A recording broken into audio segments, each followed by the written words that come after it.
very much. We're going to go ahead and get this council meeting going. Clerk, I think you can go ahead with the roll. Good evening. Councilman Gendon. Present. Councilman Leonard. Here. Councilman Rigsby. Here. Mayor Tipper. Yes. We have a quorum. Thank you very much. No closed session. I'm going to ask Dr. Leonard if you would do the invocation of pledge of allegiance first.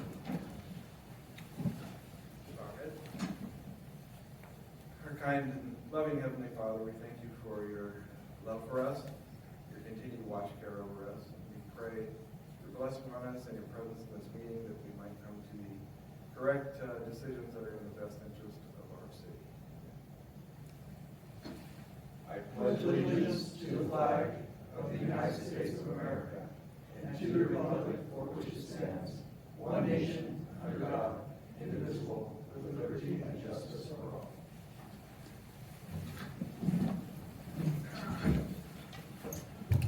Thank you very much. Mr. City Manager, are there any items to be added or deleted? No, sir.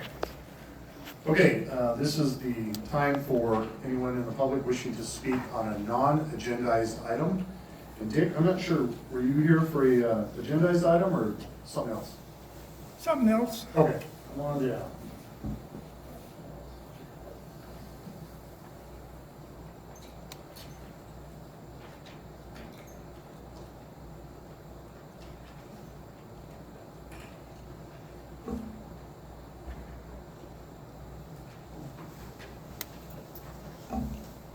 It could be both, but it's basically a general comment.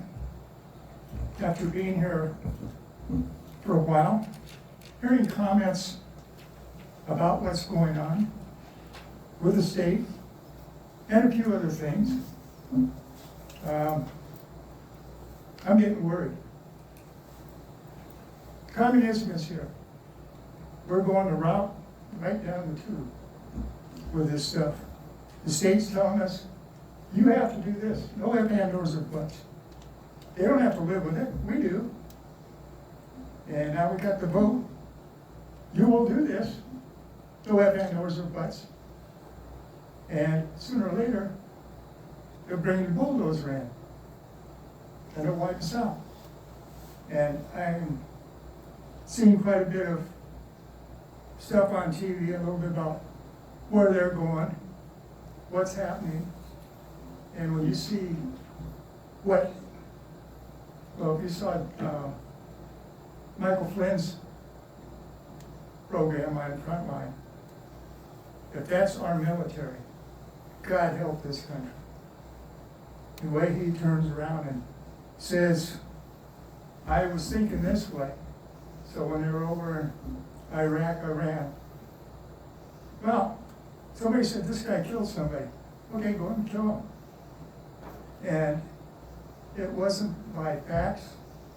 It was just the way he goes.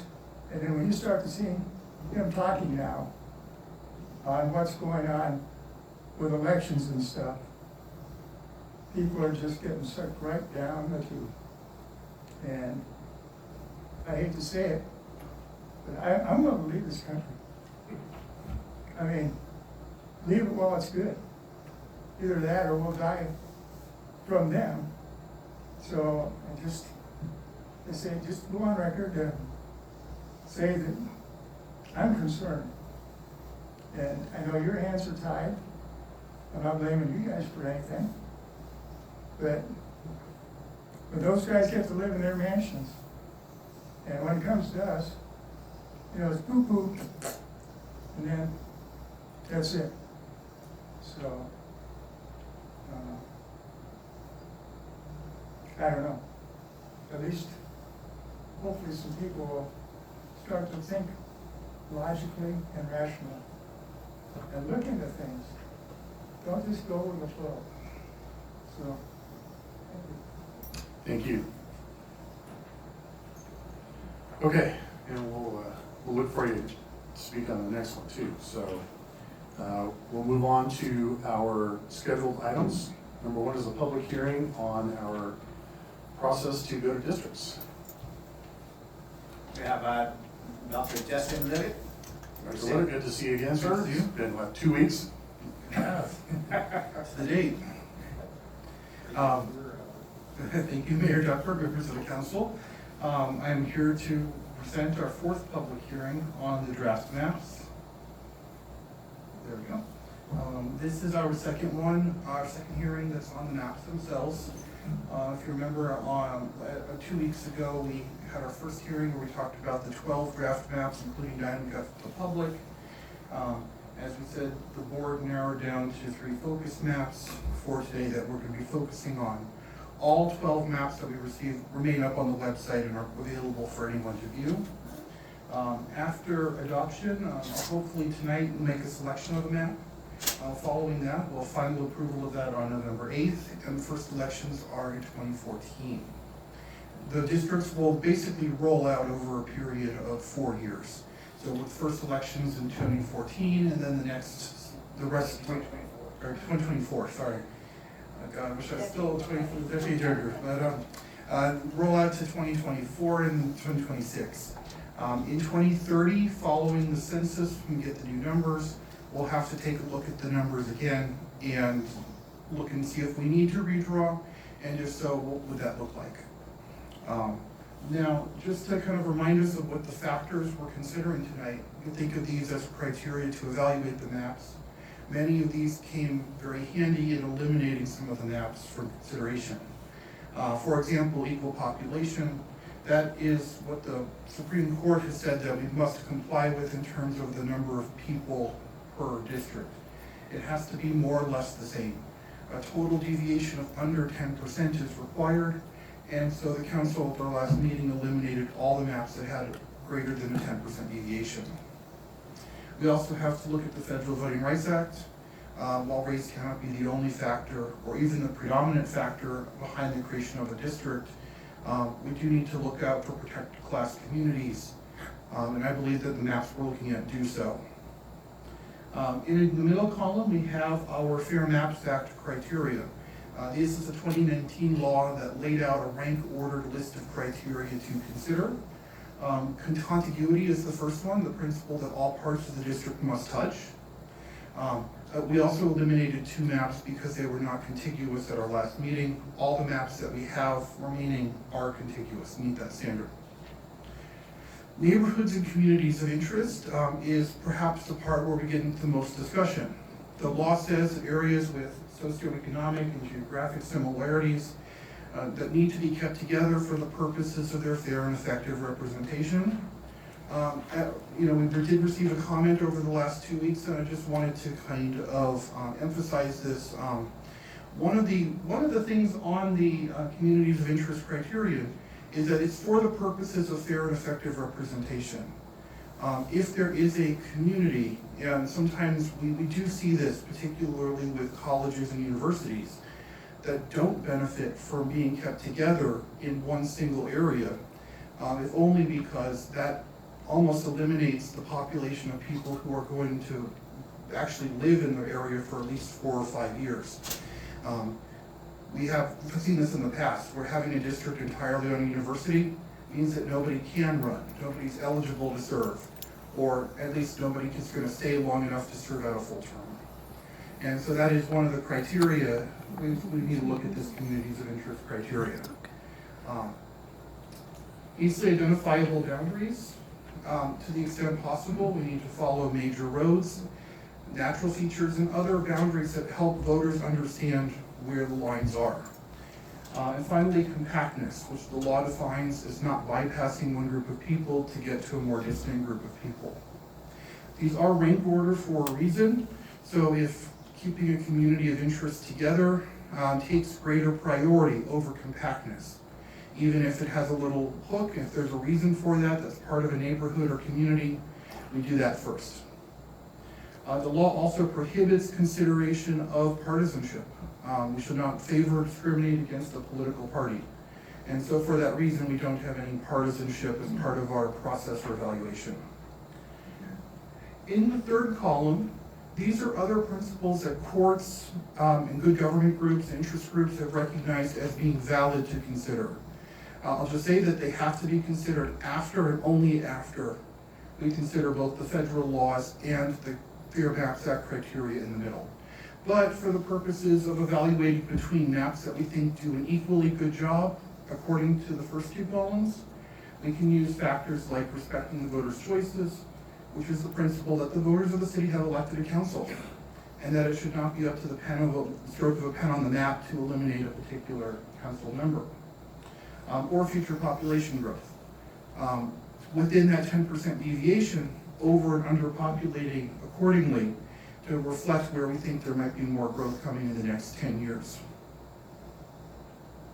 So just as a reminder, where we got to this stage of the process, at the last council meeting, the council designated maps 110, 111, and 112 as focus maps. We did not receive any new maps prior to this hearing. So without any further ado, let's go into the maps themselves. Maps 110 and 111, these are both drawn by NDC. We call these sort of central district maps because they have one district, area 3, that doesn't touch the borders of the city. It's kind of a central district. Map 110 in particular kind of cuts across the north along Interstate 10 with District 2. So go to the north end of the city. And District 5 kind of comes around the south end to get all the mountainous area in the southern portion of the city. The railroad track really serves as a very clear division line here, particularly between areas 1 and the 3 and 5 to the south. With map 111, we don't use the railroad track so much in the west end of the city, but more so in the central portion of the city. In this map, area 2 kind of comes in a little bit to the south along the north side of the railroad track, rather than through the north along the freeway. Area 5 does go up across the railroad track at the west end of town. There's no people that live in that little area, but some of the maps differ on whether they put it in 1 or 5. And so we have one option that puts that area, it's a school and a couple of commercial buildings in that area right there.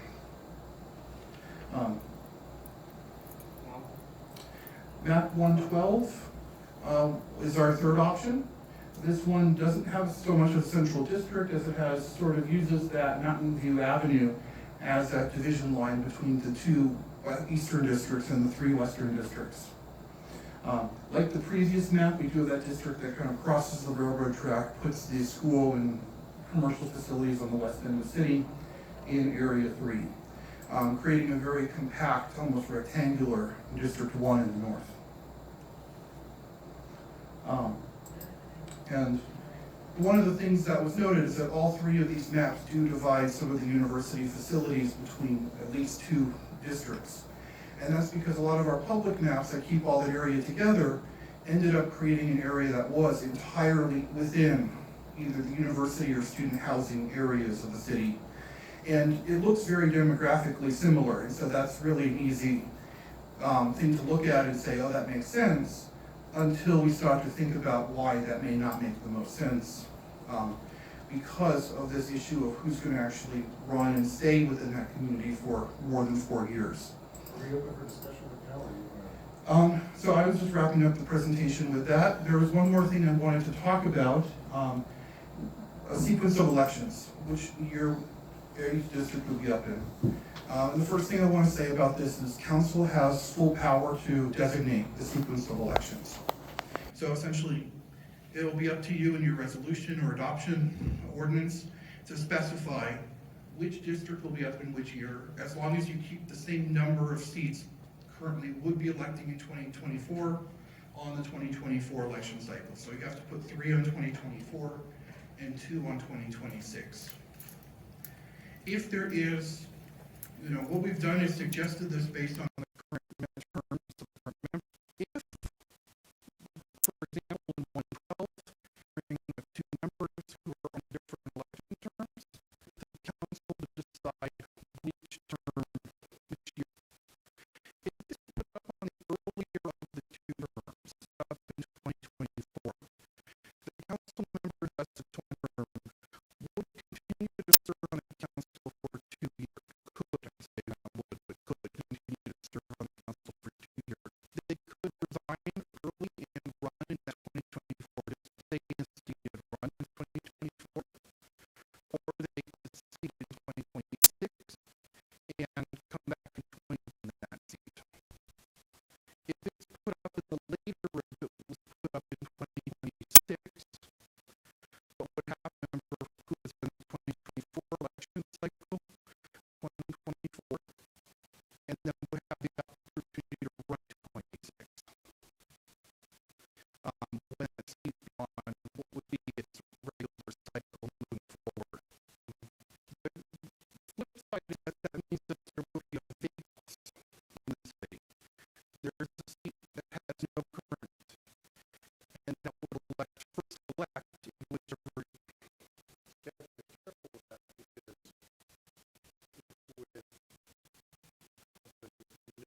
8th, and then we do the first reading of the ordinance 8, and then the second reading after that.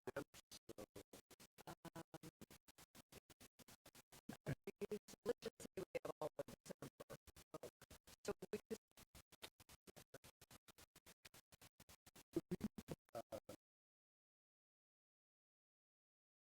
I have a logistic question. Is it too late to throw everything out and start over again because we've gone too far down the road? Well, it's too late to. I'm not advising that. Okay, I would say. I'm just asking. It's too late to really start the process from scratch. If, for example, let's say you liked the map, but you wanted to see some changes to it. And I would say starting with one of the maps we will have tonight.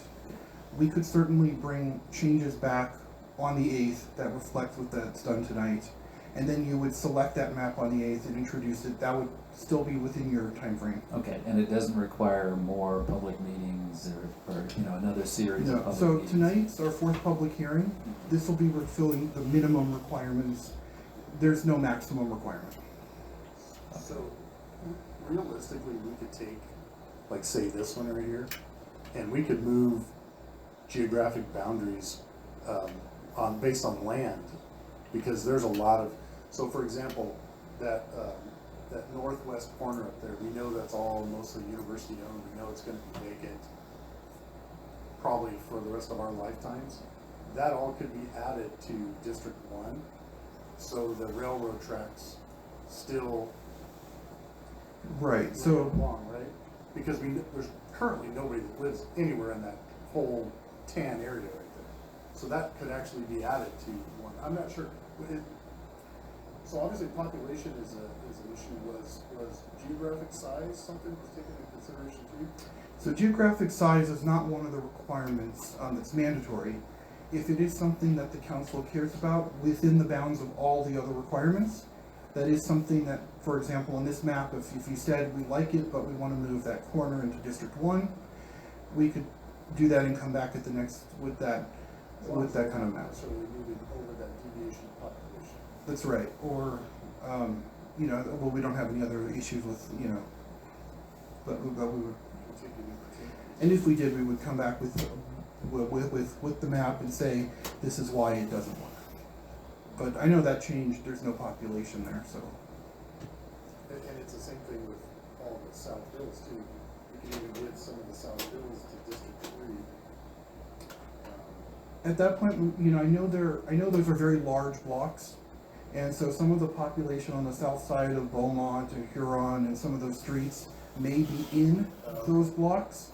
So at that point, I would definitely say we would need to look at that and come back if you wanted. But if your direction in tonight would be to give us direction on edits to a map, we are happy to come back on the 8th with that map.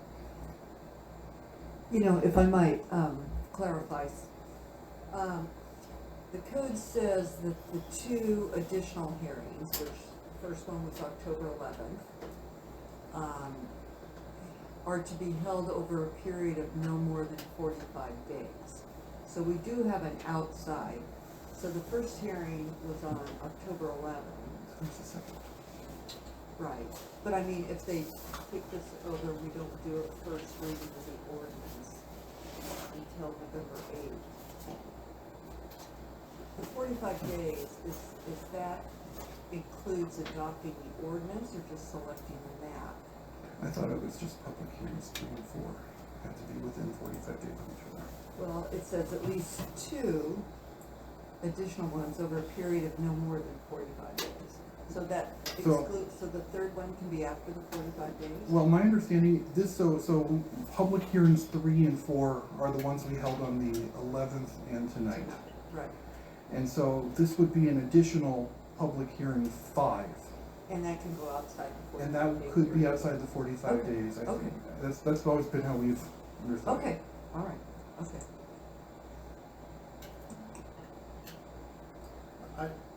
I'll say this, I don't know that we need to drag this on forever, and my concern is that we miss a deadline somewhere and we need to handle it.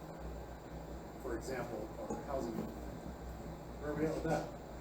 Reading all kinds of newspapers, that's getting off on a topic, tangent, but, you know, the newspapers are blasting cities and all kinds of people for that, so, I have two I questions wanna drag it out. for you. For your leadership, do you wanna select one tonight? Move forward? Unless, I'm good with picking something tonight, unless you guys, if you really don't want to, I'm also good with that too. And we do this as a team. So, to that point, like doing it as a team, I wanna make sure that we're all aligned on the map and there's not major disagreements. Can we do like a straw poll of where we're at on the map? Well, I think we should talk the pros and cons, and then if we see our straw poll is going 2-2, we wait till November when Ron's back.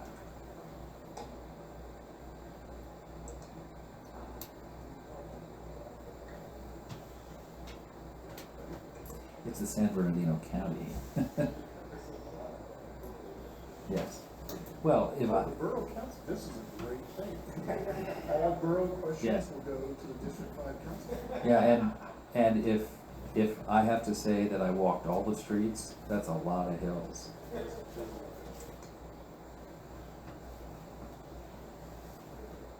So just one other comment about 111 versus 110. 111 kind of splits the growth area into east of California and west of California. So it allows some of the growth that wasn't counted in the 2020 census to accrue to the 4th district instead of just jamming everything into the 2nd. Yeah, I think we're gonna have to change those anyway. Yeah, we'll definitely have to change them in 30, but Because of all the other stuff, the developments that come in there, since and all that, we're gonna annex in.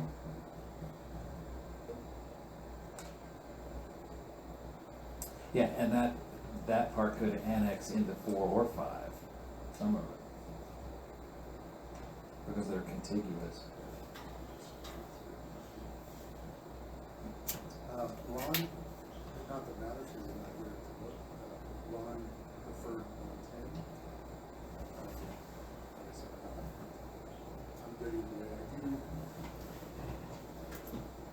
kind of like the idea of splitting the university assets a little bit.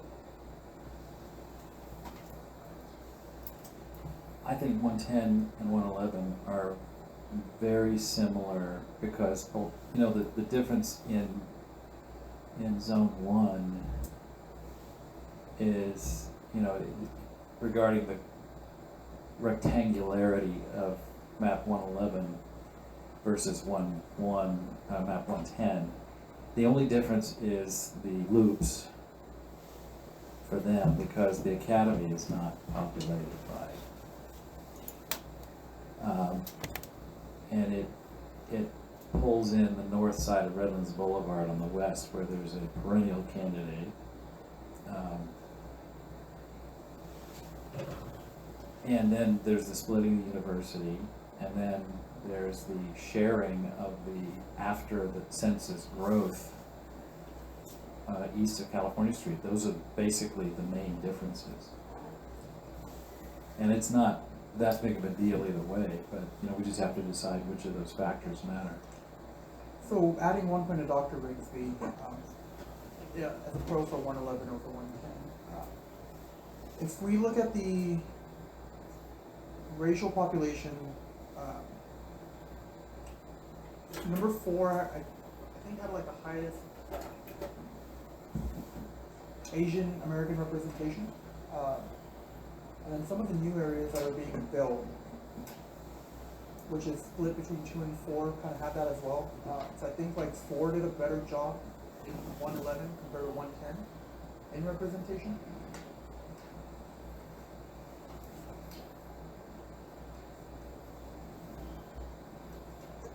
Does anyone live on top of that hill? The circle? No. Yeah. Well, there's some sleep.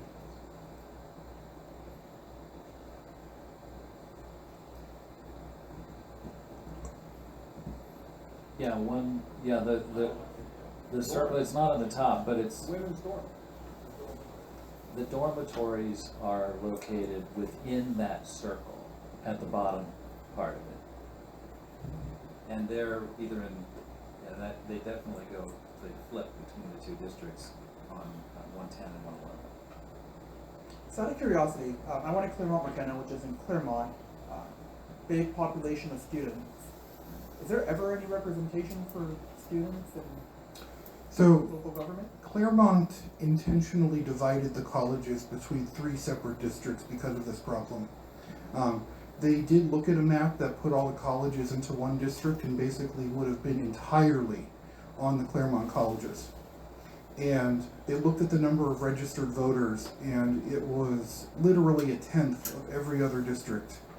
And at that point, they said, the community even said, that doesn't make any sense. Where are we going to get a representative from that neighborhood?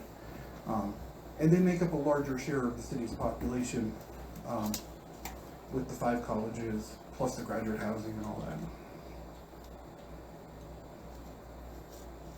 And one of the factors about students in Loma Linda is students have pretty much spread out. You know, they're living in, you know, multiple students in one single-family residence all over town. And the university has done almost nothing to house their student population. So their dormitories are less than 10% of their student population. So we don't have to worry so much about students. They kind of spread themselves out anyway. But I just think the university itself should have 2 representatives. I think that's probably one of the most powerful arguments up to this point. I will say though that we've seen some future plans on universities that they want to develop or redevelop for student housing. It's really going to affect all that area down there. However, that's probably until we get to the next census. So I don't know if it's even something to consider for us. Well, future population growth will still be on the criteria list in 2031, presumably. And at that point, any growth until 2040. And I think, I don't think there's any drawback to having a student on the city council. The question is the long-term stability. You can't necessarily plan out that their 4-year stay is going to align with a 4-year term of office. And that's the challenge with trying to keep that going. Especially with dorms, there have been issues with some residency requirements, where you're registered to vote. And all of a sudden you get kicked out of the dorm. But that sort of has been a challenge for some jurisdictions in the past. The city of Santa Cruz had a very similar question when they went to districts.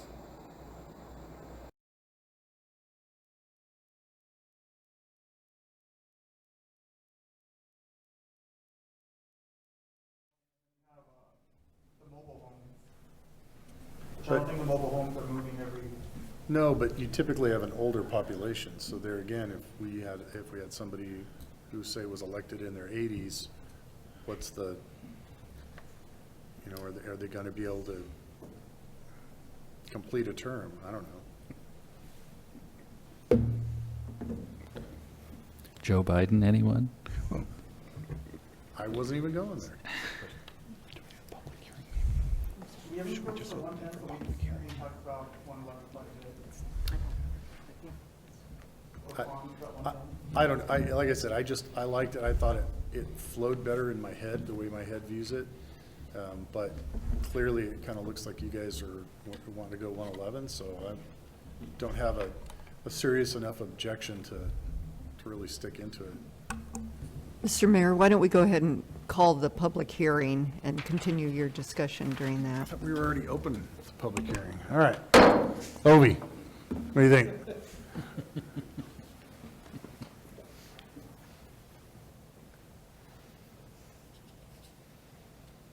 Seriously, what do you guys think? Dick?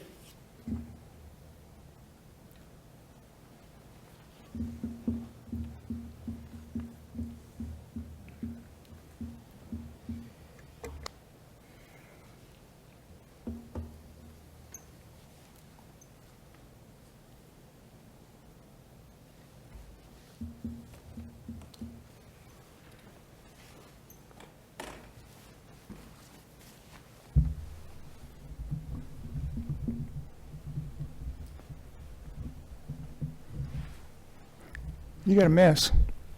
They're pretty colors. I like your idea of splitting part of the area down there where the university and all that Dr. is. Brisby's idea, but it is a great idea, I think. But then I got a question as far as, you look at Huron, you look at Lawton, Hillcrest. Instead of going one major street, But that's It- based it- on population. right, I understand that. But the idea being, which side of the street? Now, some of the people who live there may get a little confused Yeah, because they don't see this. yeah, that, I was thinking the same thing, but if you look at the way the census maps are drawn up, it's done that way. Well, One side then- of the street or the other. It's not what would make more sense, because, you know, for example, I was thinking to myself, Huron is a community of interest, not South Huron versus North Huron, the same street. But because of the way they draw up the maps, we're stuck with the streets as our dividing lines, right? Especially the way it sort of zigs and zags, you know, on 111. Boundaries, yeah. But the other thing is, when you go back to the numbers, and you look at the numbers, the population in these areas, and the number that voted, and the income levels, they're all over the map. I mean, Well, that's You- that's the advantage of Loma Linda, is we've tried to stress that we. well, right, but the idea being, of the ones that come out to vote, you're drawing an area for the total number of people that will vote, Because we have, yeah, and the number that come out and vote it's different, yeah. aren't there. So, you know, this is why I say this whole thing, We're trying to force a solution into something that isn't really a problem. this whole thing is screwy just because somebody wants an idea to make money. I got an earful from Georgia the other day who called me about this, and hadn't been keeping up on it, and I had to go through the whole process and explain how, you know, our backs are up against a wall, but none of us, I think, are in favor of any of this. So it's not by any choice. We're just, well, I guess maybe the lesser of two evils choice. Do you guys have a map of the breakdown of voters? It's in the packet. Not in PowerPoint? I think if you grab one of the packets back there, it's probably It's, there. it's way too small print for a PowerPoint.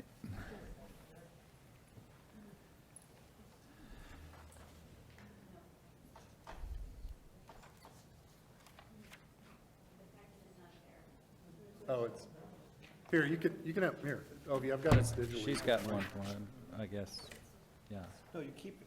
Here, take No, you can have mine, because I've got We mine have digitally. 12 copies.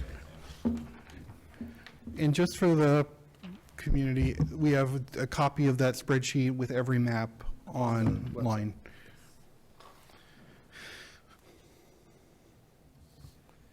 But yes, you know, the thing about the registration is they're only counting the people who are actually registered at that location. And I can tell you, when I was a college student, I was always registered at my parents' house and not where I went to college. And I think it's true of a lot of students, especially undergrads. And I tried once to register students, you know, just went out and put out a booth at an event, and everybody treated me like, what are you doing here? So it was a total bust.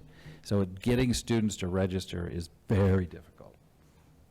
Well, and students have that choice to register either where they come from, their home, or at the university. But I can tell you a lot of them are registered at home because, especially now, like when you get your driver's license, it automatically signs you up to vote. And if you've gotten that, then it's going to be where you live, where you're from. Yeah, but the census ignores the registration completely. Exactly. They're all counted as part of the census. That's why the university count is actually quite large. Mhm. And actually, there are people counted in the hospitals. Yeah, Because it's if where you you're- resided on if you're a April 1st. resident, Yeah. like for more than a week or so, living in the hospital, you were counted It's- there in 2020. Yeah, it's where you resided on April Fool's Day 2020. That's right. And the institutions, like hospitals, all report that directly. They don't even ask you. They just say, how many people are staying at the hospital tonight? Okay, that's the count. And how do they prevent having that person counted at their home as well, double count? Well, Do they do a special hand review of that? Because there's nobody who's going to have a census worker come and say, where did you live on April 1st? There's nobody going to say, oh, I lived in room 412 in the University Medical Center. yeah, it's called the overcount. Because we know with college dorms, with hospitals, with vacation properties, there are quite a number of people who may be counted twice in the census, the same way that there are people who are not counted in the census. And they try to do some estimations, but as you know, it's really imprecise. Is it appropriate to make a motion? Sure. Oh, yeah.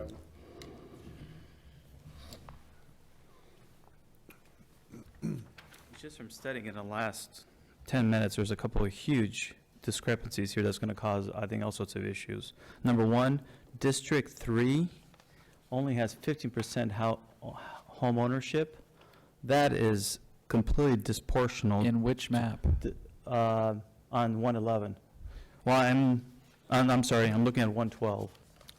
112, we've I kind think of. we've eliminated that one. rejected I as think we're being excluding, yeah. Okay. multi-problematic. So now it's between 110 and 111? Yeah.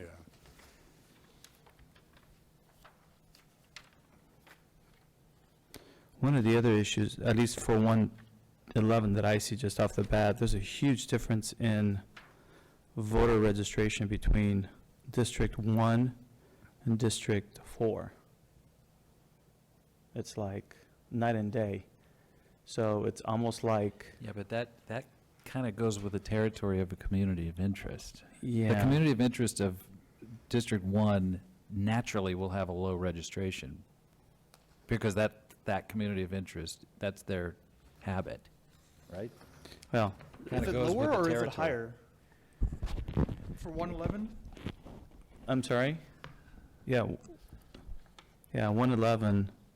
only- District 1 has a low, Oh, I'm looking at the Registration. Latino estimate. No, I'm just looking at total registration Yep. votes.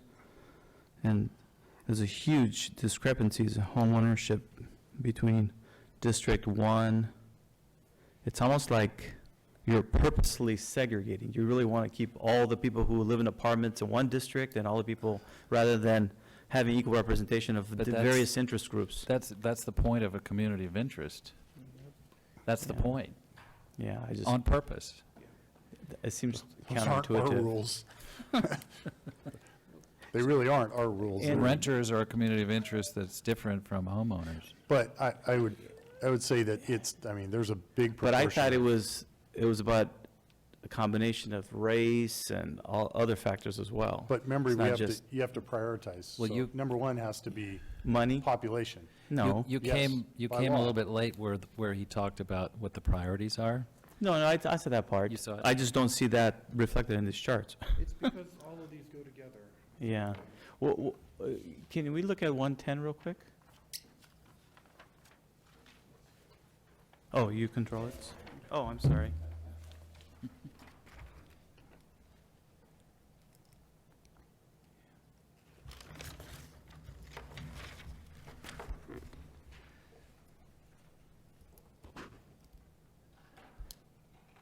Seems like this one is,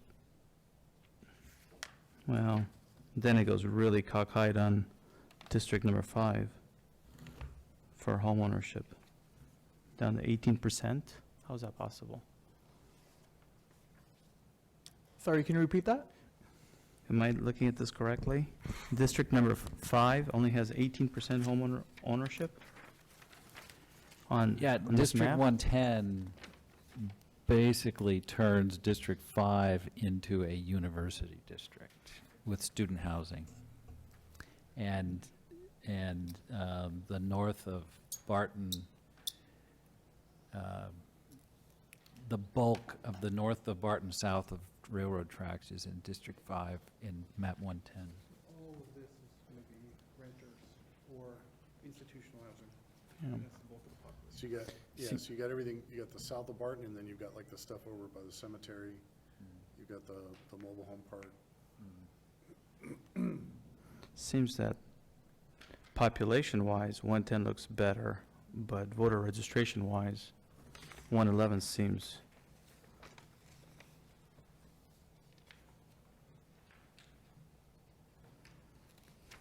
Well, just from looking at it, it seems like 111 is still probably it's a toss between 111 and 110. I think what's nice about 110 is the boundaries are a lot more clear. The other one looks almost gerrymandered. This is, other than District 3, I think District 3 is kind of looks very gerrymandered. Well, it's very diagonal. Versus this one is more clear cut. Yeah. That's what I think, that's Yeah. just, that, I maybe would- it's just the visual piece of it, and I don't wanna get hung up on just what's visual, but. Yeah. that's- Well, but if they all represent what the intentions are, it really doesn't matter. It's a matter of, deciding what's easiest for I think the other gentleman made a good point. There's a lot of educational aspect to this, so you have to explain to voters what district they're in and what the boundaries are. And I think it's more clear here as to where everybody lives versus the other one. At least the District 3 is kind of, and even 1 and 2 is a little cockamamie there too, because you go into Van Leuven versus on 110, I know you cut across, but there's not a whole lot of, There's nothing up there. yeah, so that's not really much. That seems more contiguous than 111. But anyway, that's my 2 cents. You guys can decide what you want to do. As far as just looking at which one, without taking into account anything, just looking at the layout of it, 112 is the most, what's the word I want? It's like the most Boxy. grid-like. It's the most boxy. Yeah, the most boxy, most like, okay, you went right down the, blah, blah, blah. But I think, I hadn't thought of that argument you made, so it's actually, how many years have I known you? You finally made an argument that I found coherent and, no, I'm kidding.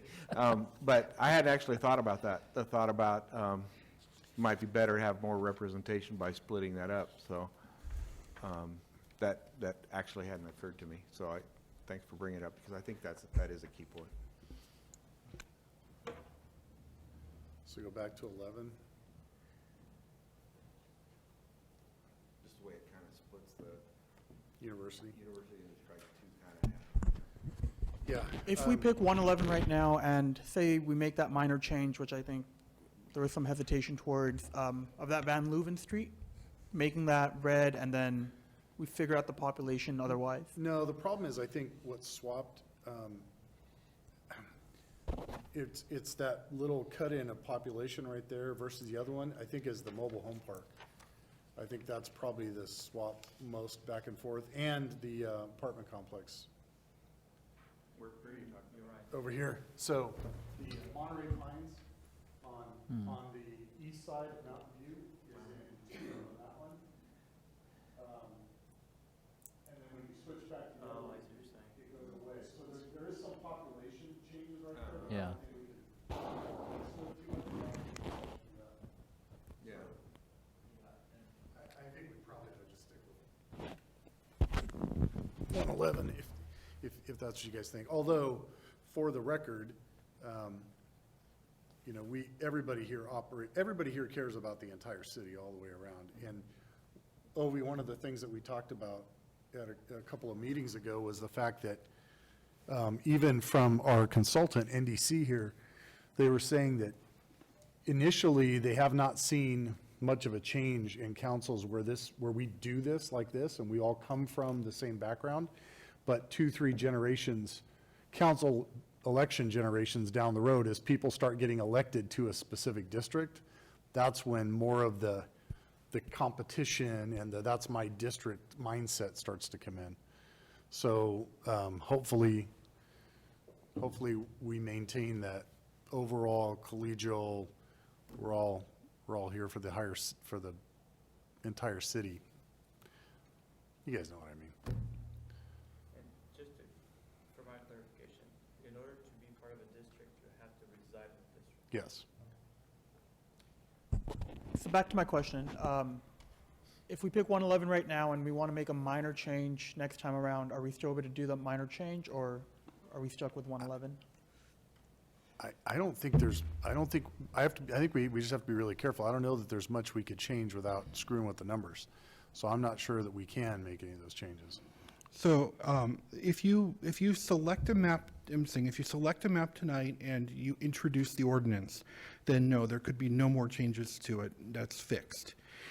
If you give us direction to bring something back, like we like 111, but we want to make this change, then we come back to the next meeting with map 111B, or whatever we call it, and we show you whether or not we can do it, and if not, what the alternatives are, and then you would select that at the next meeting. So it depends on whether you want to adopt a map tonight or you want to ask for changes, which would require us to bring something new back next time. I'm in favor of pulling the Band-Aid off. What would the motion be? We We have to close the We public have to hearing close first. the public hearing. Any other thoughts or comments, you guys? Obi? I still like, the one thing I like about 110 is it keeps it more, I feel like like 4 focuses on that area and doesn't go over on the other side. There's a whole different number of issues for people who are in the blue section versus the 1 section versus the 3 section. I mean, I can see 3, distinctive issues for each one of those versus the other one kind of tries to, so personally I kind of like 110, but it seems more clear. The only that sticks out is, like you said, that part of Mountain View with the apartments that goes into area 4, but that's fine, that maybe represents they get more apartments, because 4 doesn't have any. Yeah, that would actually be the only, no, well, there's the condos behind Walmart. Yeah, but the fact that there's a whole new neighborhood there in 2, that, to me, seems like that area should be pretty much concurrent, continuous.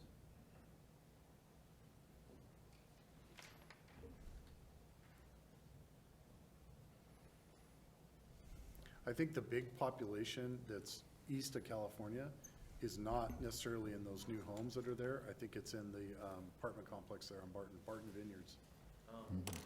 I think that, because when I lived there for a while, that's got a lot of people there. So I don't think I know we know that there's some new houses there, but remember that a lot of that stuff's not even built out yet. But I think it's from Barton Vineyards right there. Yeah, but I see 111 as blunting the huge growth in District 2 that we're going to have, So you post think 2020 less census. of a change in 2030. Correct, because it shares that growth with District 4. Yeah, I agree. That's probably the 2 best arguments for 111 is the separating the university and then also blunting some of that growth over there. But I do think we'll have to modify 4 at some point. Because that'll see big growth too from those areas. So we'll have to maybe move. But anyway, that's down the road. Dick, real quick. What happens when you start considering major issues, flooding issues, like you were talking about Monterey Pines? Okay, the rest of that area, 4 could care less about it. So if something comes up and they go to vote in area 4, things can be turned, looking at these type of issues, you have train problems or whatever, you may not have the votes to change something, which again is another issue. Any measures or any issues typically don't go, they have to go citywide. They hopefully wouldn't go by district. I don't think that we even would do that. I think the only thing that we do is elect the Or council. putting something in, something major. The only thing I want to do is stop those horns from that Redlands train. That's driving me nuts. Yeah, that's definitely the flaw in the system, because while I think all of us were used to looking at the whole city, Yep.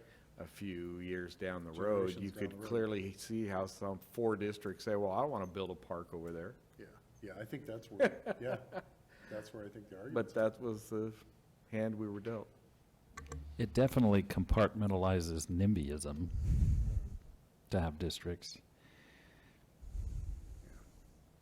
All right, okay, so let's close the public comment If you're, and entertain what you guys want to do. if you're ready for a motion, I'm ready to move, I'm not sure exactly how to word it, but move we cease debate and adopt map 111. Do I have to say it more flowery, or is that good enough? Can we include the sequence of elections too? Yes, including the sequence of elections, yes.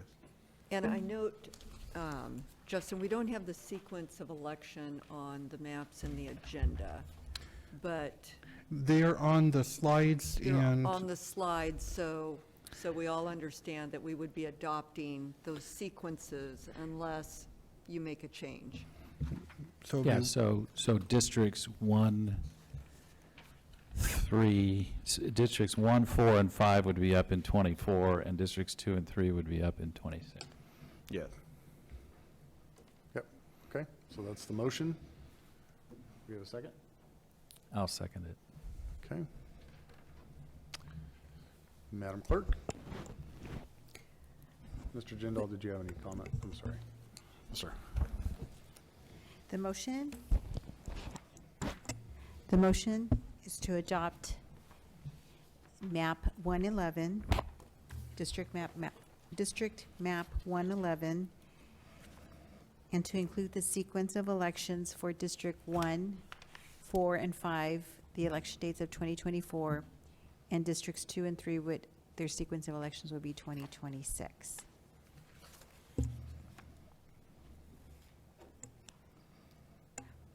And the ordinance is the second Yes.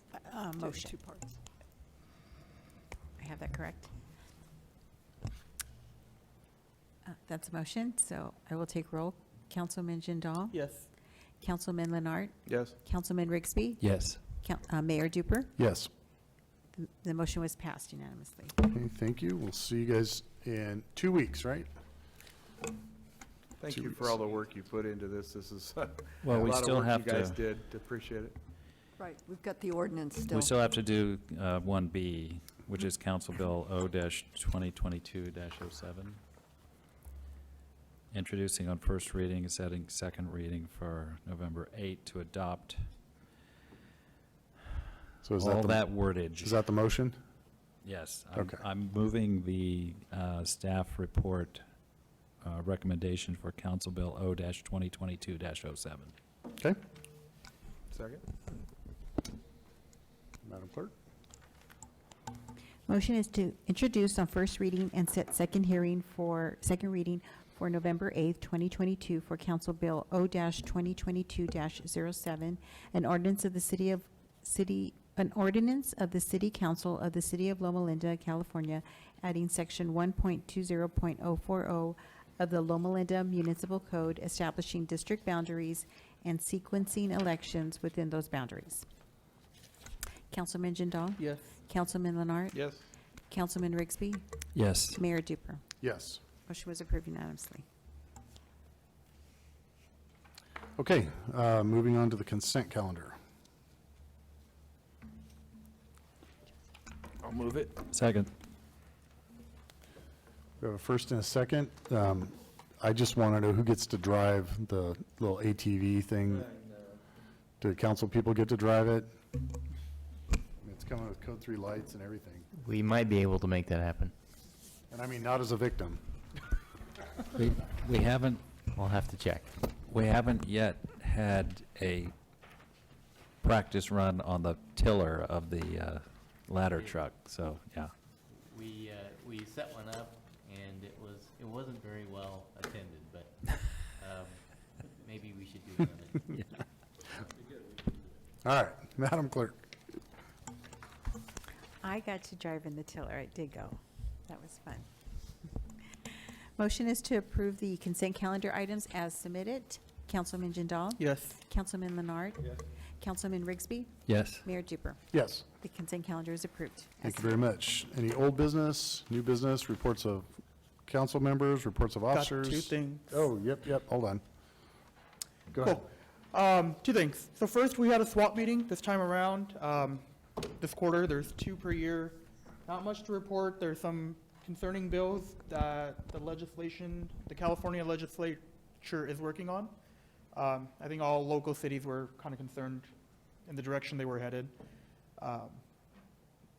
That was number one. And then number two, we had the master picklers come out to the community garden, and they organized an event where the community was able to come and pickle their vegetables. I am not a fan of pickles, but a lot of local residents were, so it was a really good turnout. There were about 30 people that showed up. And really cool to have organizations like that in our area. Thanks to city staff and our city manager for helping provide the resources to host such an event. And I'm hoping we can get a few more of these types going on in our community. Thank you. For the record, I am a fan of pickles. Dr. Lenart. I thought he was going to talk about a pickleball tournament or something. That's where I thought it was That's where I thought going. he was headed. I am getting my arm's getting very twisted by a lot of the pickleball aficionados that want us to add more parks everywhere in the city. I know. Is it like a combination of tennis and Badminton? and badminton? I've never watched anybody play it. It is the #1 growing sport in the world, apparently. Wow. Yeah. Legitimately, that's, The space. Yeah. anyway. I have 2 questions, not reports, but I have 2 questions. Every day I drive to work and I see people up there on the cell phone tower up there, up above the dog park or near the dog park. Is that functional now, or is it Yes, it has been functioning, and, been functional for a while, right? right, but they were just routine I was maintenance. just reading, so I was wondering if it hadn't been functioning all along. No, they have. And which, is that, Now I know you're gonna ask me. Do you know who that is? I AT&T. thought we were opening it up Yeah. too for both I was carriers. wondering Did we about- not do that? Or maybe one didn't want it? Because I remember when we discussed it, we said we would give Yeah. both carriers the option. yeah, because I thought they were going to maybe kind of have other companies, but whatever. I was just curious. Secondly, I see them Frontier digging up in my, it's hallelujah. My wife was mad because out there jackhammering at 7 a.m. And she goes, "What's that racket?" And I said, "Honey, that's the sound of freedom." So put up with the racket. Do you have any idea when it's going to be complete and available for people? No, sir, right now they're just almost done with your area. Yeah. And then they're moving west, so they'll Yeah. be working between Bryn Mawr and Mountain View. Yeah. So, I called them and they shuttled me around to various different people, and they finally got me a hold of some person who purported to know a little bit, and he said, generally it's about 4 to 5 months from when you see them jackhammering outside of your house. That's about when it's available. So I don't know if you had any information. I but just if anybody have- asks you, that's kind of a I just rule have the of date of when they plan to complete the construction, but I don't have the date of when they plan to actually activate it. thumb. So if anybody asks, that's what the guy said, Right. 4 or 5 months after they start jackhammering. And then one more thing, because people complain. Yeah. They put asphalt over the sidewalk. Yeah.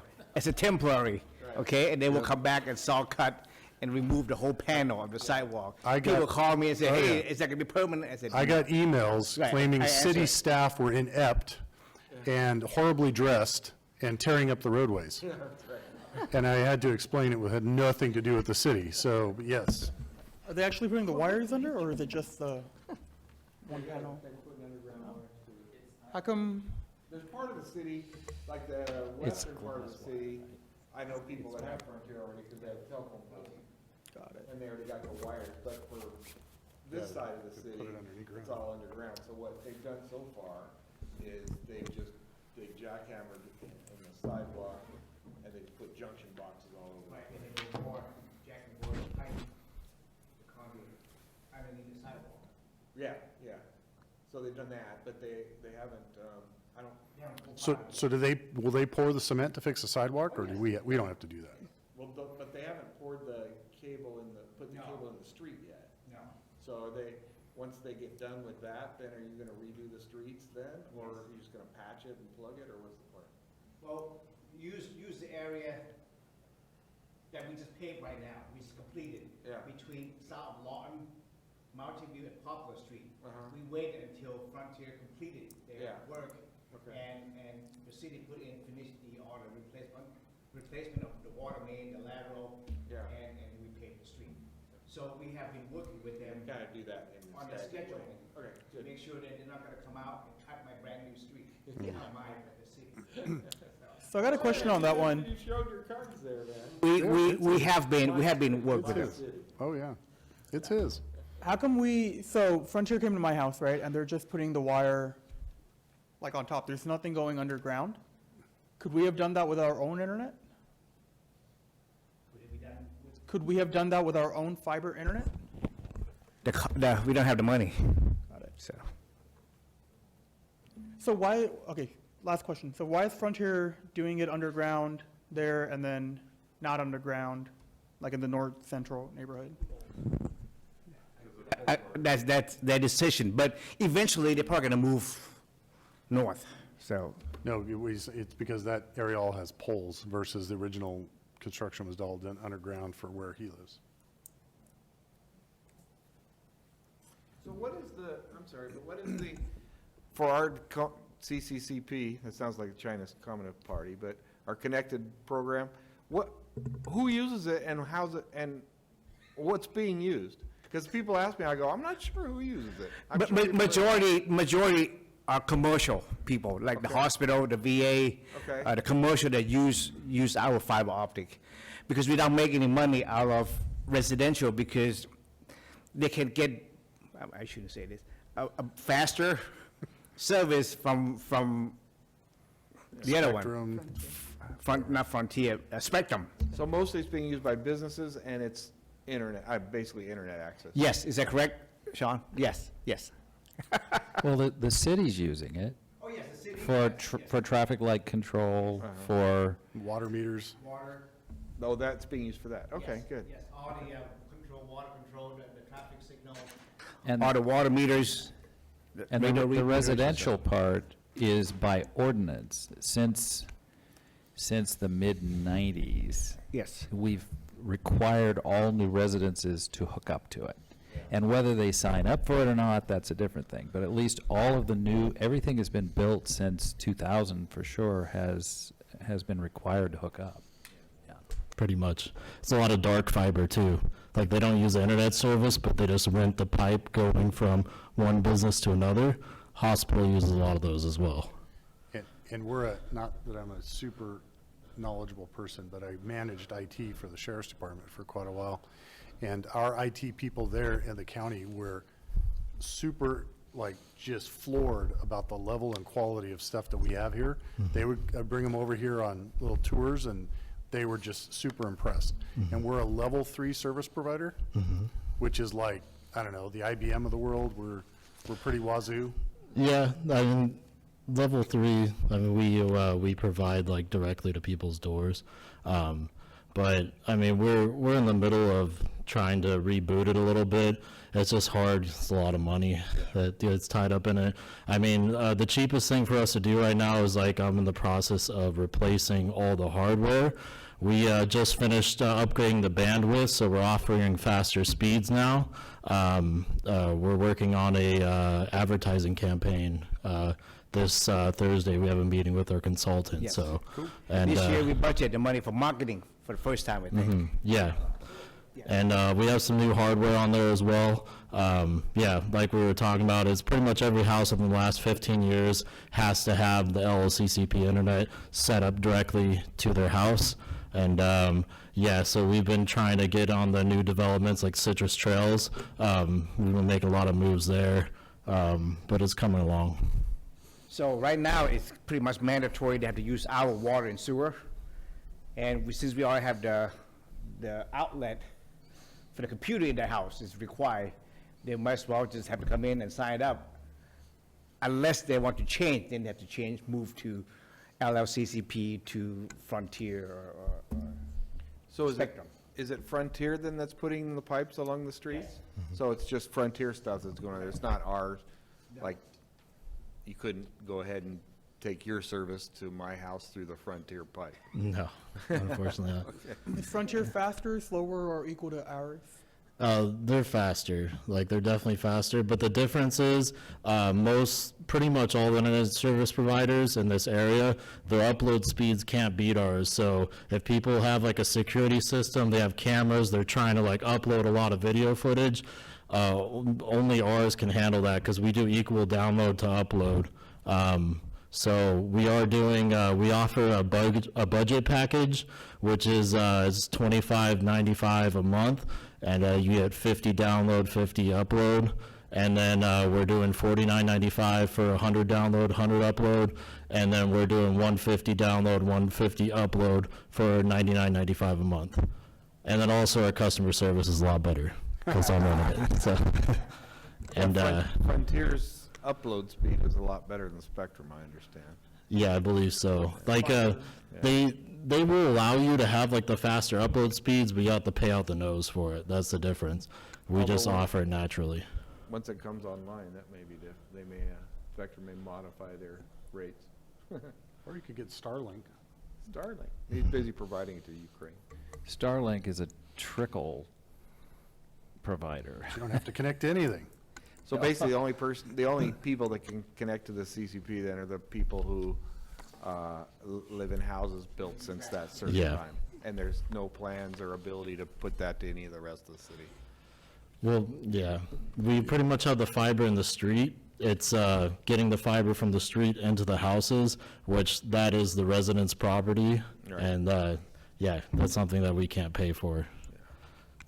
But if you wanted to pay for that, to go from the street to your house, you could do that. Absolutely. You've got lots of money, so it shouldn't be an issue. It runs behind my house. I think it runs on Beaumont. It doesn't run in front of my house, unfortunately. Backyard, front yard. Can you just whatever. throw a cable over the back and kind of run it? Yeah, but I won't sign off on it with my name. All right, well, thank you. No problem. Again, seriously, I got so many compliments for the stuff that our folks do and for the amount of staff and resources we have. We're apparently light years ahead of a lot of other places, so. That's all you need. Okay. Yes, sir. This weekend, they're gonna have a concert on show, Saturday and Sunday, so. Not Monday, not on Halloween, but not on Halloween. I have a little report of councilman as well. We had a little dust up over the trash in the last month, and I'm happy to say that the residents are very happy with the resolution that CR&R came up with, and it's basically taken care of. Everybody's happy. It came up at last council meeting, so. Yeah, I just wanted to say that, you know, I wanted to praise CR&R for how they handled that. Cool. All right. If that's it, we will close the city council agenda and move on to the housing authority. Are there any items to be added or deleted? No, sir. Anyone wishing to speak? Public comment? Dick? Nope, you're good. You knew I was just looking at you, huh? We'll have the consent calendar. I move it. Move it. Second? Second. Okay. Madam Clerk? Motion is to approve the consent calendar items on the Housing Authority agenda. Councilman Jindal? Yes. Councilman Leonard? Yes. Councilman Rigsby? Yes. Mayor Duper? Yes. The consent calendar was approved. Thank you very much. We'll conclude that agenda and move on to the successor agency. Any items to be added or deleted here? Did No, you sir. have the public comment? We did public comment on the last one. Okay, good. Yeah, Sorry. but I'm opening up this one. That was where Dick Yeah. said no. He shook his head at me. I looked right at him. Okay. What about, no, not this one either? Okay. We have the consent calendar here also. Move it. First and a second. Madam Clerk. Motion is to approve the consent calendar on the successor agency. Councilman Jindal? Yes. Councilman Leonard? Councilman Rigsby? Yes. Mayor Duper? Yes, The consent calendar is approved as submitted. thank you very much. That concludes all of our agendas. Have a good evening.